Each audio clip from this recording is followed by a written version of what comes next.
Bonjour, donc nous allons continuer notre travail avec le langage C. Alors avec le livre Maths C Initiation, le langage C appliqué aux mathématiques. C'est un wikibook. On est dans le chapitre l'algèbre, la trigonométrie. Donc on est dans la partie sinus de x, sinus de 2x. Et là, on a vu les formes, et donc on va voir la forme cosinus de 4x. On va essayer de voir comment obtenir son équivalent. Alors, on va commencer par récupérer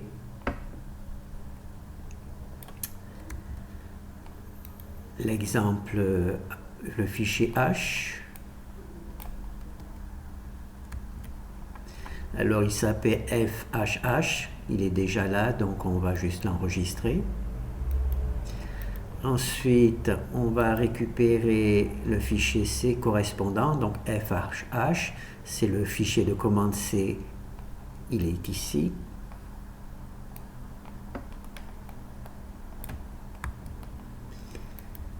Alors, voilà. Donc au niveau du fichier H, on va travailler sur la fonction cosinus de 4x et on va essayer de voir si c'est équivalent à cette équation. Et si c'est équivalent à cette équation, voir et si c'est équivalent à cette équation, voir comment on peut l'obtenir. D'accord, on la lira mieux ici, hein, parce qu'en langage C, c'est un peu plus complexe. Donc on va juste lancer l'exemple. Donc on peut voir que cosinus de 4x, ou quand on prend cette équation-là, on obtient le même résultat. Donc c'est déjà une bonne avance. On va mettre 3 par exemple, comme on a fait précédemment. Voilà. Quand on prend cosinus de 4x avec x égale 3,8 et qu'on calcule cette équation, on obtient bien le même résultat. Donc on va essayer de voir si à partir de cette équation, on va pouvoir obtenir celle-ci. Donc là, on quitte le langage C. On va directement... Donc là, ça va être un peu plus compliqué, hein.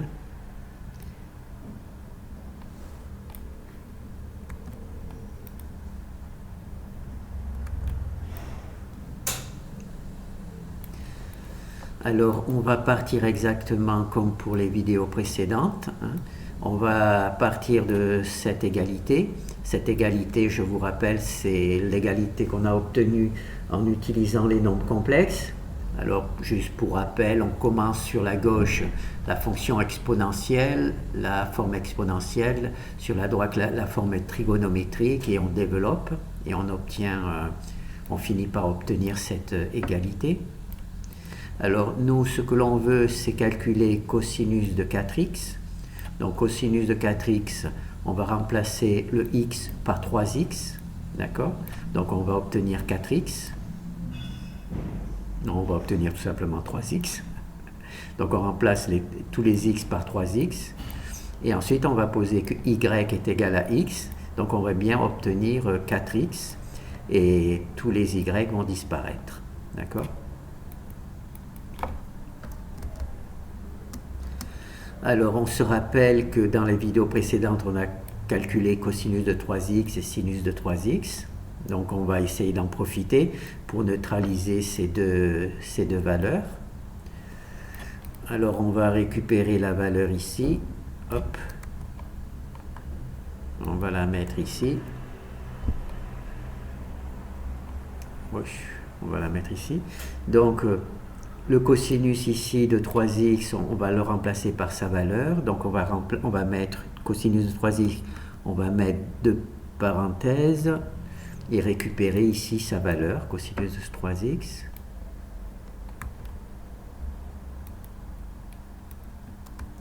D'accord?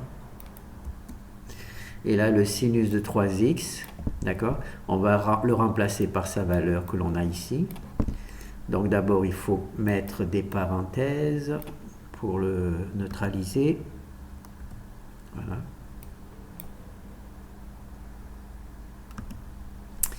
Et on récupère sa valeur, sinus de 3x.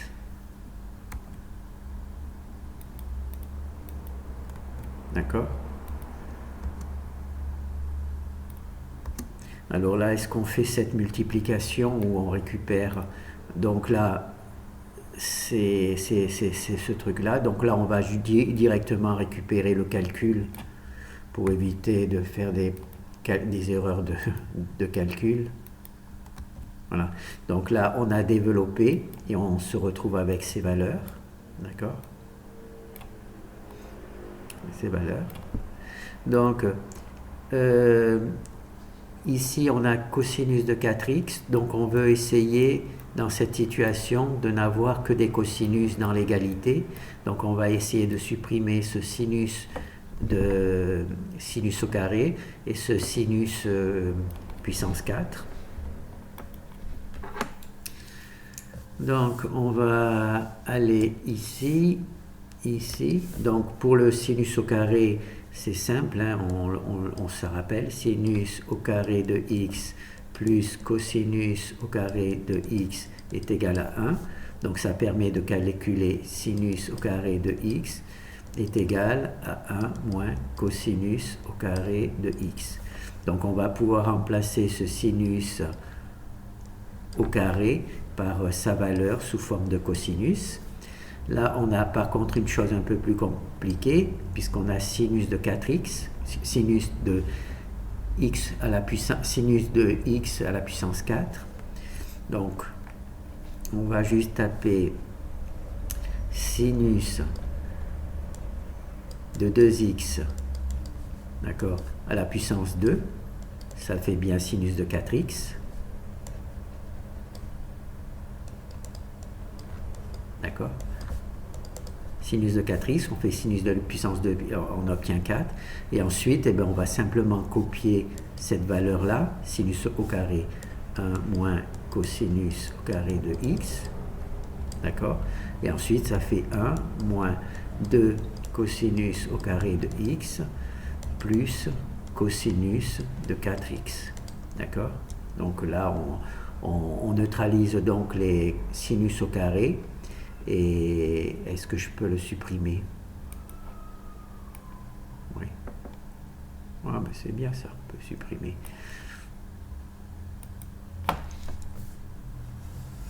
Alors, donc là, on a sinus de 4x, on peut le supprimer, d'accord, par cette valeur-là qu'on vient de calculer.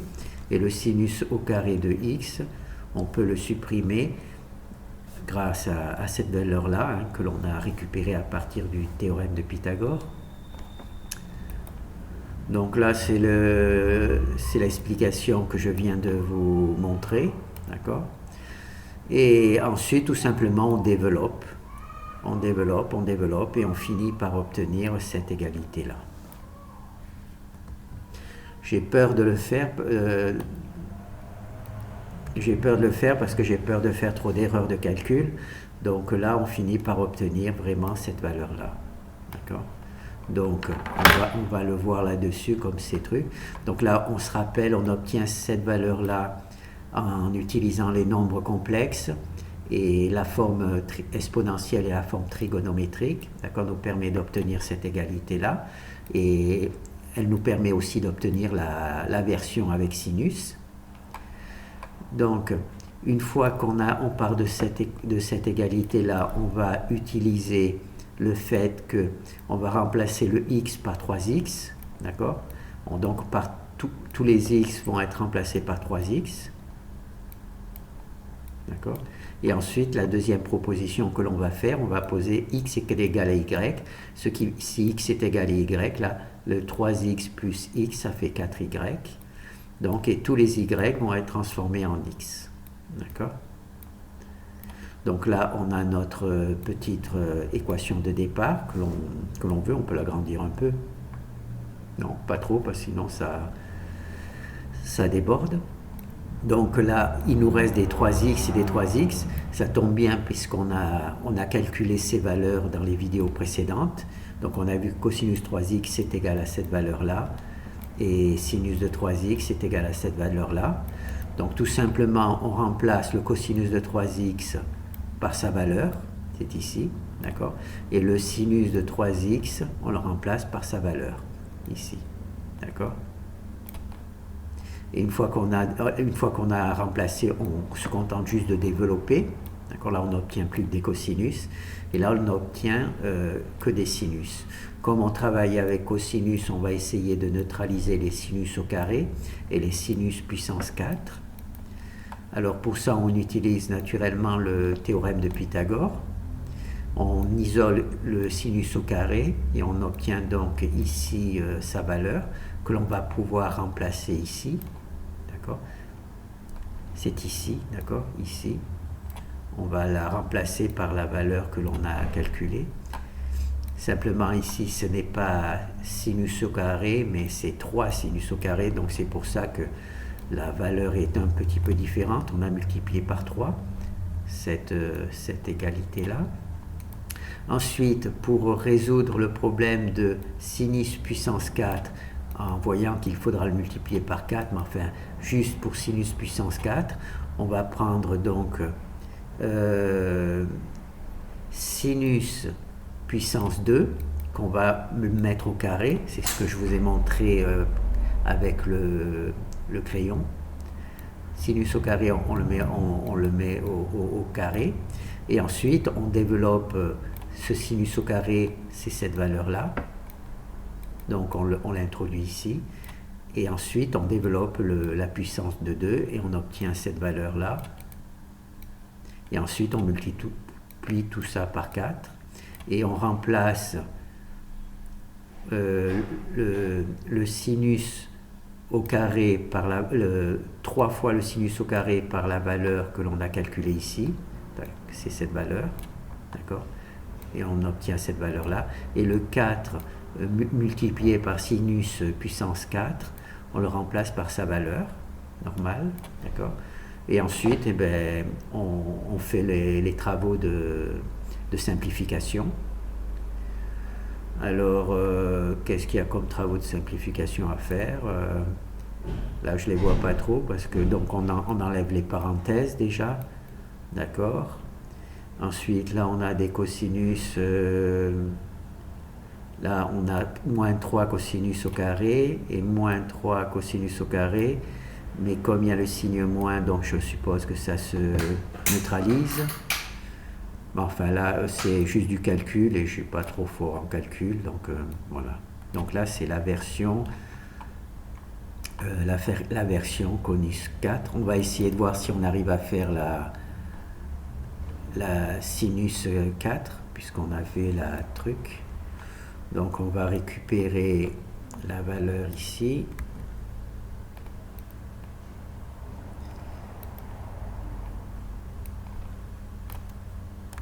Voilà, donc cette fois-ci, là, on travaille sinus 4x, d'accord? Là, on voit que l'équation est un peu différente parce que, bien qu'on travaille avec des sinus, on n'a pas réussi à faire disparaître les cosinus. Donc, on va accepter qu'il y ait des cosinus dans l'équation, d'accord? Alors, maintenant, on va récupérer le fichier principal de cet exemple.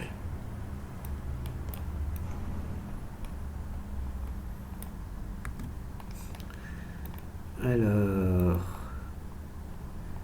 voilà, on récupère.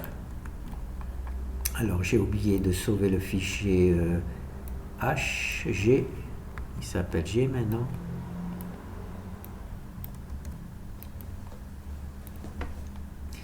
Donc là, on a bien le fichier G qui est appelé.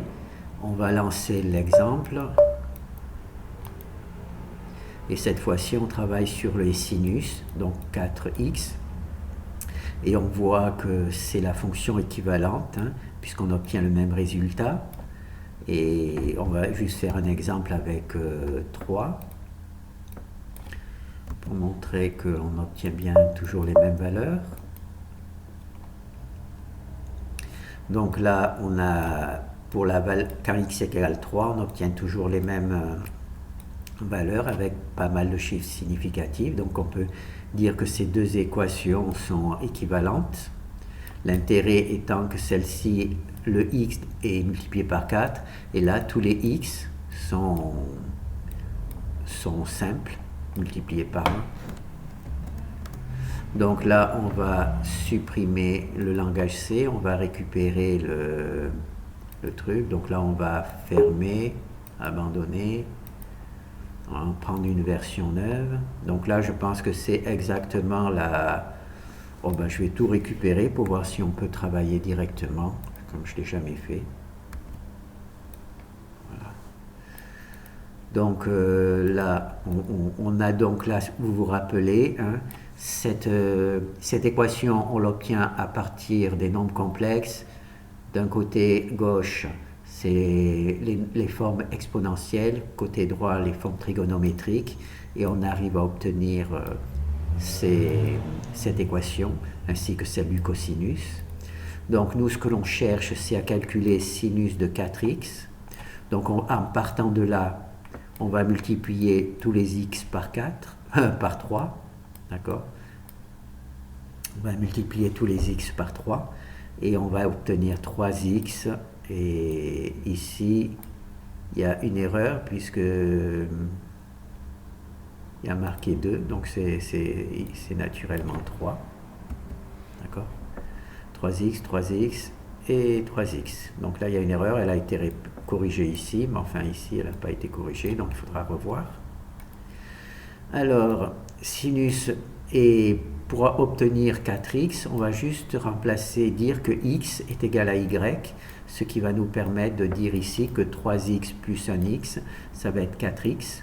Et on va remplacer tous les y, tous les y, on va les remplacer par des x.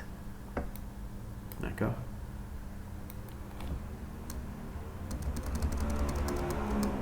Voilà. Donc là, on se retrouve avec cosinus de 3x. Bon, ben on a vu, et sinus de 3x, on a vu dans une des vidéos précédentes comment obtenir l'équivalent, de telle manière que les x ne dépendent plus d'un coefficient, mais n'ait plus de coefficient devant. Donc on va tout simplement remplacer ici le cosinus de 3x par son équivalent, et on va remplacer le sinus de 3x ici par son équivalent, qui est ici, hein, qui est donné ici. Ensuite, eh ben, on développe, c'est-à-dire qu'on multiplie cette parenthèse par sinus de x, et on va obtenir cette grande parenthèse, et on multiplie cette parenthèse par cosinus de x, et on va obtenir cette deuxième parenthèse. Bon, là on a de la chance, hein. Il y a du boulot. Donc là, une fois qu'on a développé, ben, il faut simplifier. Alors il y a 4 cosinus de x puissance 3, donc là on le retrouve, multiplié par sinus de x, c'est bien. Là il y a moins 3 cosinus de x, et il y a plus 3 cosinus de x. Donc les deux s'annulent, il ne reste donc plus que cette partie-là. Voilà, cette partie-là et cette partie-là, d'accord? Puisque ces deux-là s'annulent. On voit moins, là c'est plus, cosinus, sinus, et là c'est cosinus, sinus, d'accord? Donc ces deux valeurs-là se neutralisent. Donc là on a notre petite équation. Alors qu'est-ce que l'on peut faire de beau ici? On a... Ce que l'on veut, c'est tout sous forme de sinus. Alors, non, ce n'est pas possible. Donc, qu'est-ce que j'ai fait? Je ne sais plus, mais j'ai simplifié. D'accord. J'ai mis en facteur sinus et cosinus. D'accord. Là, il y a cosinus puissance 3. Je ne sais pas trop quoi faire de la puissance 3. Donc, je factorise, puisque ici il y en a un aussi, d'accord? Donc là j'ai factorisé le cosinus, et là j'ai sinus puissance 3, je peux donc le sortir pour avoir sinus au carré, d'accord? Voilà le sinus au carré. Et ici, naturellement, j'ai aussi mon sinus, donc je peux simplifier. C'est-à-dire, j'enlève là le sinus. Et là, je mets un 2, d'accord? Un 2. Et là, j'enlève le 3, j'en mets un 2. Et j'enlève le cosinus ici. D'accord? J'obtiens bien les valeurs du dessus. D'accord? Enfin, ici, ça correspond à ce que j'ai au-dessus. D'accord? Donc là, je corrige. Oh là, oh là là. Là, j'aurais pas dû corriger et j'aurais pas dû mélanger. Donc ici, on se retrouve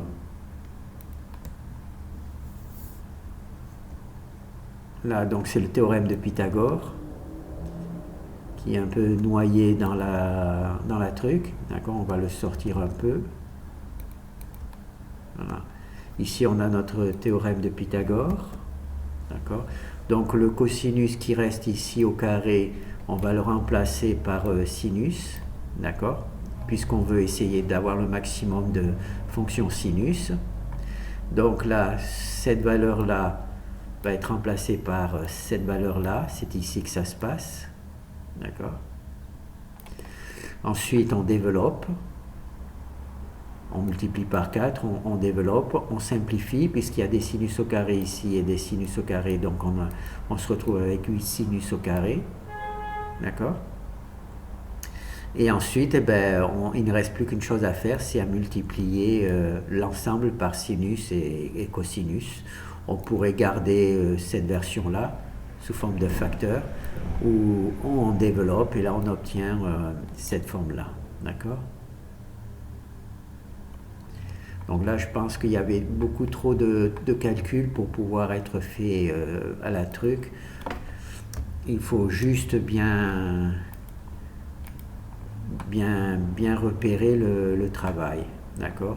Donc là, on part de ça. Il faut essayer de récupérer ces valeurs-là. Ces valeurs-là, naturellement, on ne le connaîtra pas de mémoire. On l'aura sur une feuille. Hein. Il faut espérer qu'on nous les donne dans une feuille. Et ensuite, eh ben, on développe et on simplifie jusqu'à ce que l'on arrive au maximum de nos possibilités. Et cela nous donne bien cette valeur-là. Bon, ben, merci.